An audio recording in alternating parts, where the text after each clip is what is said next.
vendredi 13 septembre 2019. Mesdames et messieurs, bonjour et bienvenue dans ce 6h30. En visite de travail au Maroc, Amadou Soumaoro multiplie les rencontres avec le président de la Chambre des représentants du Royaume. Amadou Soumaoro a signé un mémorandum d'entente pour accentuer la diplomatie parlementaire entre la Côte d'Ivoire et le Maroc.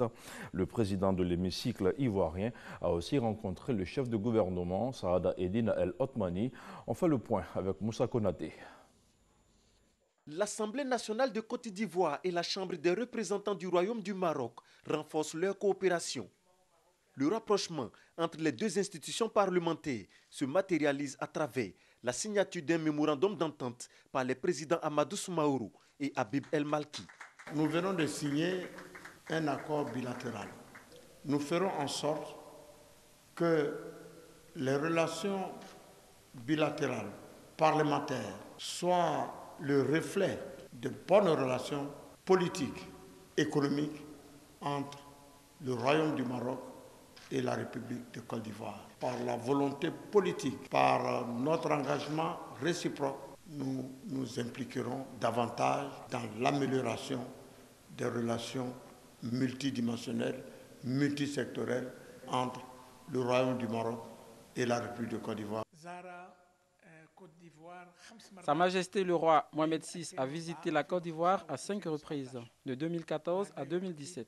Cela montre la force de la relation et la confiance entre les deux pays. Cette visite renforce les liens parlementaires entre nos deux pays. Cette coopération bilatérale s'inscrit dans le cadre de l'entraide parlementaire.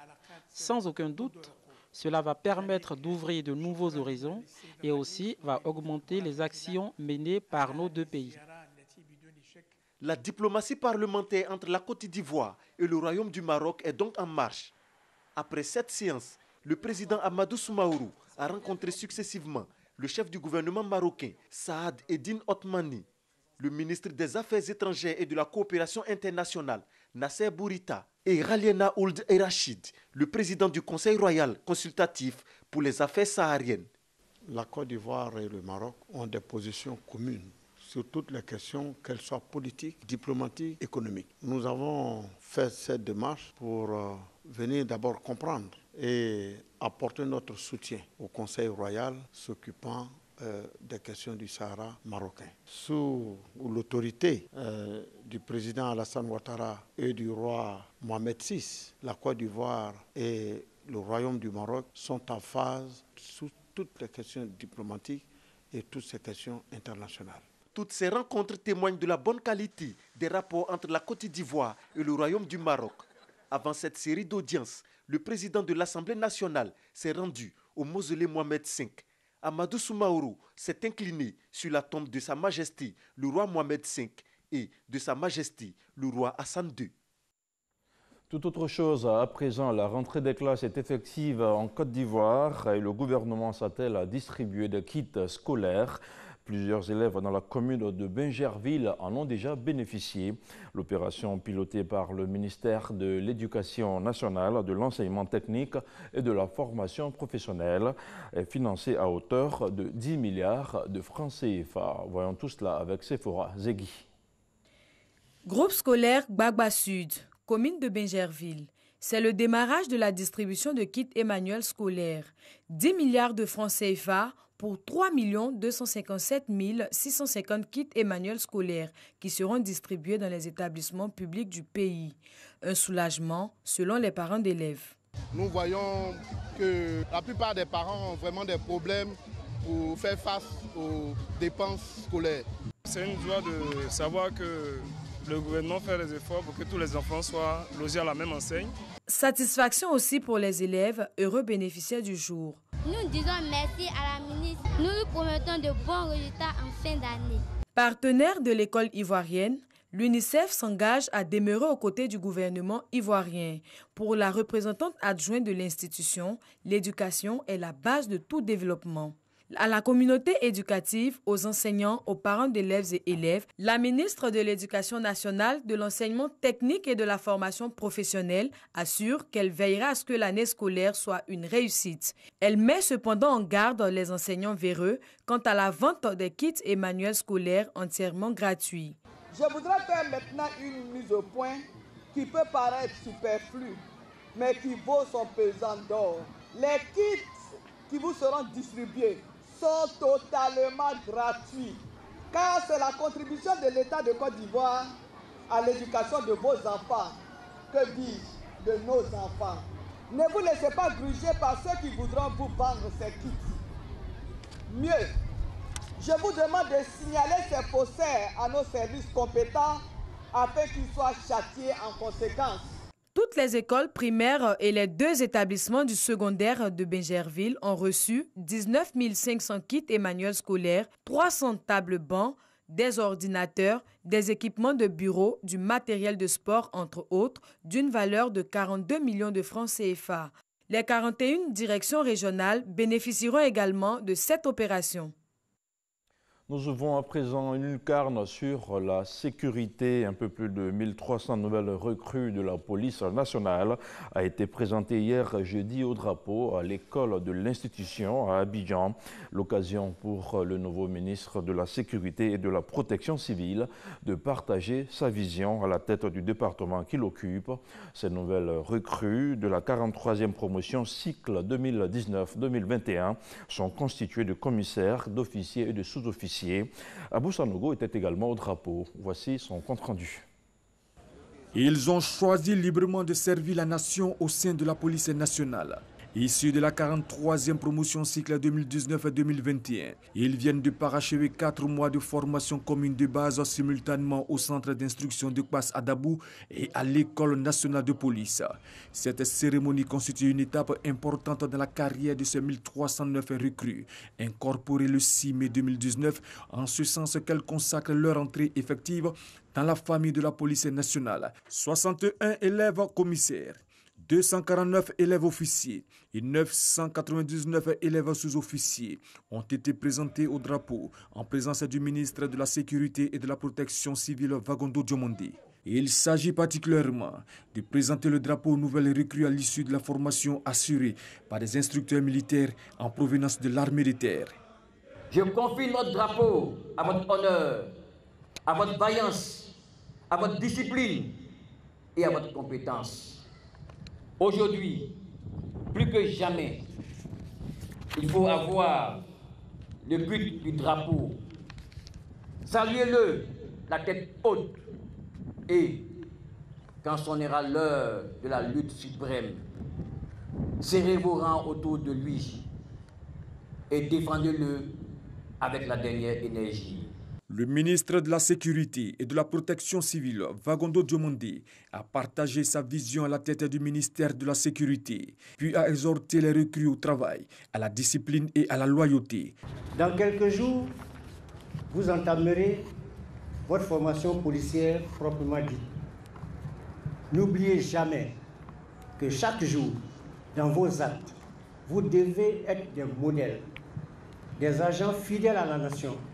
Vous devez toujours mériter l'admiration, le respect et la confiance des Ivoiriens.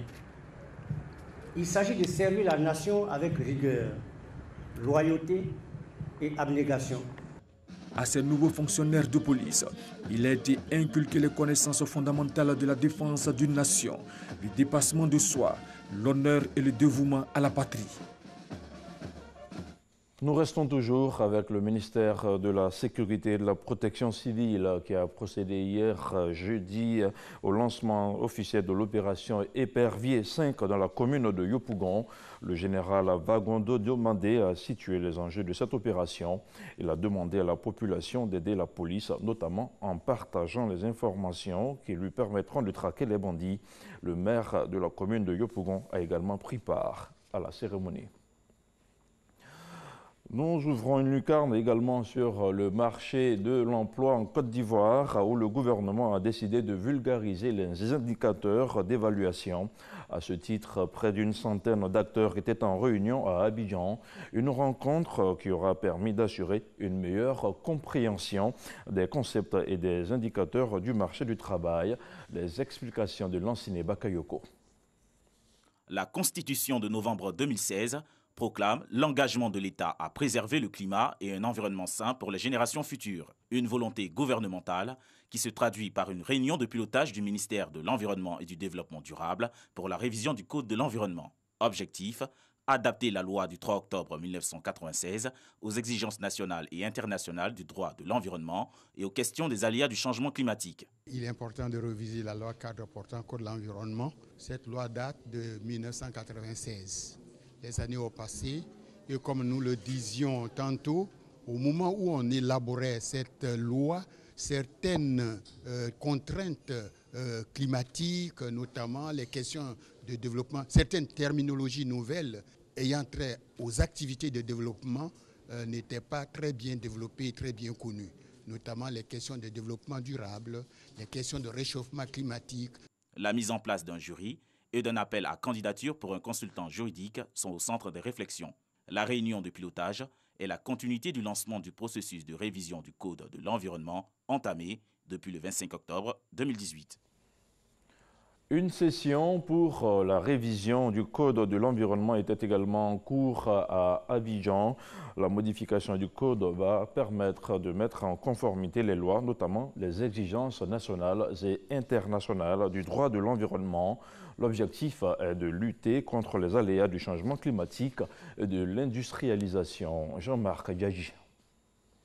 Amalgame et polémique sur les indicateurs liés à l'emploi en Côte d'Ivoire. Des polémiques qui portent pour l'essentiel des cas sur le taux de chômage. Cette rencontre de vulgarisation des indicateurs du marché du travail s'inscrit donc dans la mise en œuvre de la politique nationale de l'emploi 2016-2020. Les différentes données collectées restent insuffisamment analysées et exploitées, alors qu'elles devraient servir de base de réflexion et d'examen afin d'aider à la prise de décision en matière de politique et stratégie d'emploi. Il s'agit en effet de recueillir les besoins en information des utilisateurs en vue d'élaborer une stratégie de diffusion et de communication des données. À travers cette initiative, le gouvernement veut œuvrer à une appropriation optimale des résultats des enquêtes emploi dans l'optique d'une meilleure compréhension des concepts et des indicateurs du marché du travail par les leaders d'opinion. Il nous appartient, au ministère de l'Emploi et de la Protection sociale, de nous assurer que l'ensemble de ces indicateurs qui sont élaborés, qui sont disponibles, puissent être connus par le citoyen lambda. Derrière un chiffre, il y a une réalité. Derrière une réalité, il y a une conception. La problématique de l'emploi reste un défi central pour le gouvernement ivoirien. Objectif : améliorer l'indice de développement humain, gage du retour définitif de la stabilité en Côte d'Ivoire. Vous venez de suivre plus tôt ce reportage sur le marché de l'emploi en Côte d'Ivoire, où le gouvernement a décidé de vulgariser les indicateurs d'évaluation. C'était un reportage signé Lanciné Bakayoko. Et un peu plus tôt, vous avez le reportage de Jean-Marc Diadji. La 5e édition de la Semaine nationale des arts et de la culture SNAC s'est achevée à Abidjan. 10 régions se sont donné rendez-vous pour magnifier le patrimoine culturel ivoirien. Les différents participants ont fait la promotion des danses traditionnelles, des rythmes du terroir et des activités artistiques du terroir. On en sait davantage avec Serge Coléa.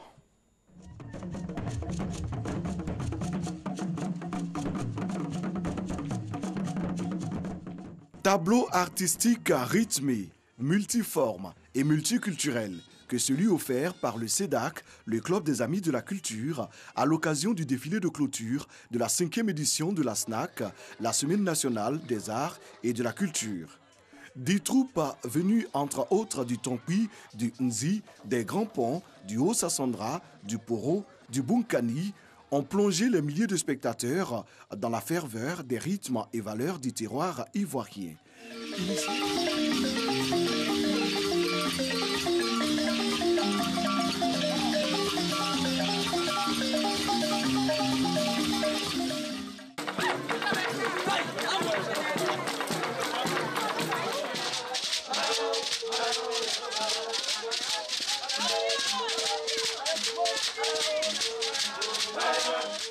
Initié par le ministère de la Culture et de la Francophonie, en partenariat avec la mairie du Yopougon, le Conseil de l'Entente et le CEDAC, Club des Amis de la Culture, la SNAC 2019 met en valeur le patrimoine culturel national dans toute sa diversité. La culture précède le développement. Parce que les peuples les plus avancés de notre planète sont ces peuples-là même qui hier ont accordé à leur patrimoine culturel la place qui lui revenait. L'objectif de choisir les arts et la culture comme pilier de la réconciliation nationale en Côte d'Ivoire avec la SNAC est véritablement atteint, car voyez-vous, pendant 3 jours, c'est 10 régions qui se retrouvent, 10 cultures différentes qui se côtoient du matin au soir, et vraiment nous sommes satisfaits. Toutes les 10 régions ont été félicitées pour leur engagement dans la réussite de cette activité phare du ministère de la Culture et de la Francophonie. Le meilleur stand est notamment revenu à la région du Bunkani pour son originalité et son authenticité. Organisée du 5 au 7 septembre 2019 à Yopougon Place CP1, la 5e édition de la SNAC, la Semaine nationale des arts et de la culture, a été un véritable moment de partage, de cohésion sociale et d'unité. Côte d'Ivoire riche de son terroir culturel. Au chapitre de l'actualité internationale, l'ex-président du Zimbabwe, Robert Mugabe, sera enterré en début de semaine prochaine dans son village et non pas au monument dédié aux héros de la nation comme le souhaitait le gouvernement. Sa dépouille a été rapatriée en grande pompe mercredi à Harare pour une série d'hommages dont des funérailles nationales prévues demain samedi dans l'immense stade national des sports qui va accueillir près de 60 000 personnes. Robert Mugabe s'est éteint vendredi à l'âge de 95 ans dans un hôpital à Singapour où il venait se faire soigner depuis des années. Et puis près de 1300 personnes sont encore recherchées par les autorités des Bahamas après le passage de l'ouragan Dorian. Le bilan officiel, lui, reste à 50 morts après le passage de la tempête à la catégorie 5, une tempête qui a dévasté 2 îles du nord-ouest de la zone, Abaco et Grand Bahama, a déclaré le chef de la police. Et voilà, c'est ici que l'on s'arrête pour ce premier point de l'information sur RTI 1. Je vous retrouve demain samedi à la même heure.